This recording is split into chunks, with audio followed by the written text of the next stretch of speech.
मुस्लिम महिलाओं पर अन्याय के खिलाफ आ जाएगा बिल। त्वरित 3 तलाक के खिलाफ मोदी सरकार पेश करेगी बिल।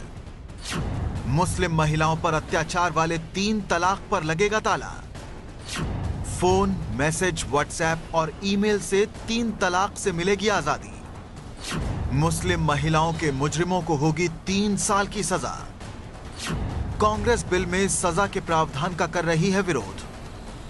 सुप्रीम कोर्ट के आदेश के बाद सरकार ला रही है बिल। मुस्लिम महिलाओं को मिलेगी अत्याचारी 3 तलाक से आजादी। जी हां, मुस्लिम महिलाओं पर त्वरित 3 तलाक यानी कि तलाक़े बिद्दत जैसे अत्याचारी प्रथा पर अब ताला लगने वाला है।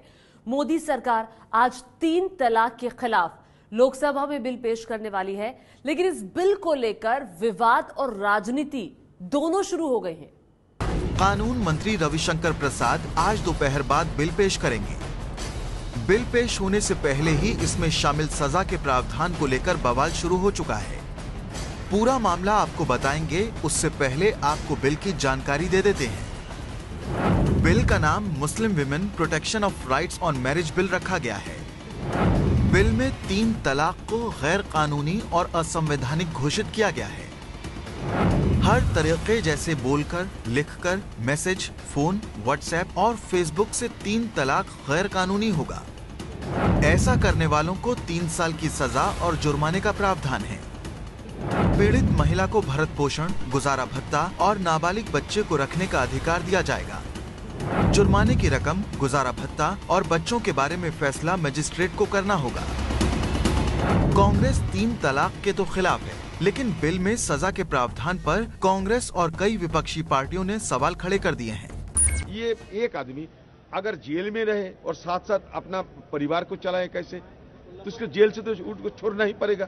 तो जब जो चीज कोई अलाउ ही नहीं हुई है, इनवैलिड हो गई है, तो उसके ऊपर आप सजा कैसे दे सकते हो?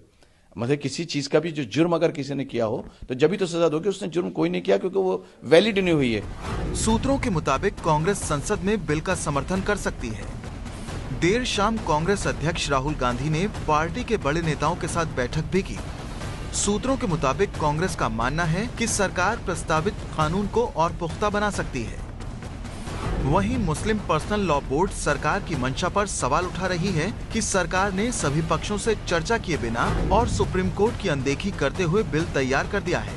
साथ ही सरकार पर 3 तलाक को लेकर राजनीति करने का भी आरोप लगाया।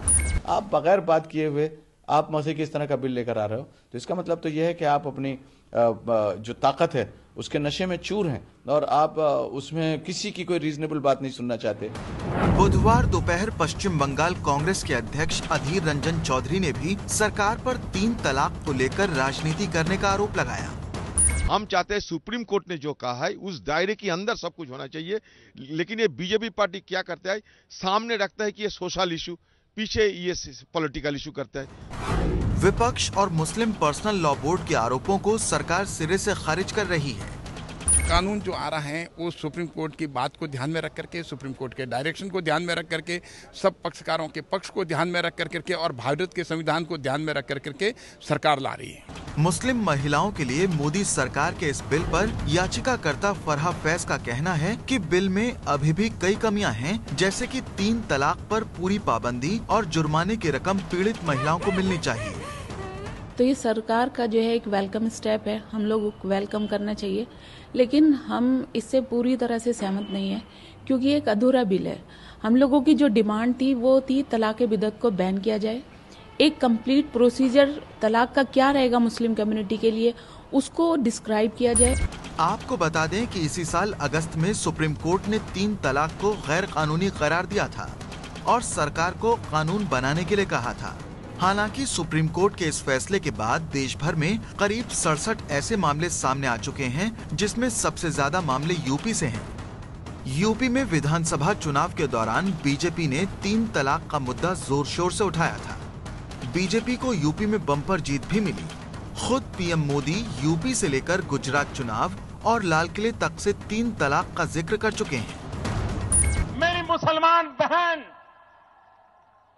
उसका क्या गुनाह? कोई ऐसे ही टेलीफोन पर 3 तलाक बोल दे और उसकी जिंदगी तबाह हो जाए। पहले उत्तर प्रदेश और अब हाल ही में हुए गुजरात चुनावों के दौरान खुद प्रधानमंत्री नरेंद्र मोदी ने 3 तलाक का मुद्दा उठाया और उसका सियासी फायदा बीजेपी को जरूर मिला। जाहिर है इस बिल को पास करके मोदी सरकार और बीजेपी 2019 के आम चुनावों के दौरान भी इसका सियासी फायदा उठाना चाहती है और इसीलिए सामाजिक और सियासी दोनों नजरिए से ये बिल काफी अहम हो गया है।